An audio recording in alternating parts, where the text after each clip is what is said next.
sa kaliwa, Brad. Ang ganda pala dito, no? Ano yung jeep? Ay, si parang pwede ka drive, oh.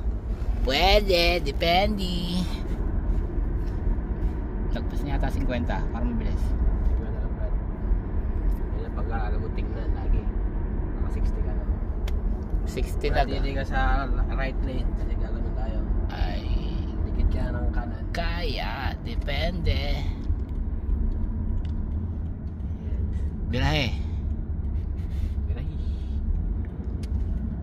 Huwag mong kakainin yung gutter. Okay, ka magidikit ng kaliwa. Ay, depende. Masasali na to.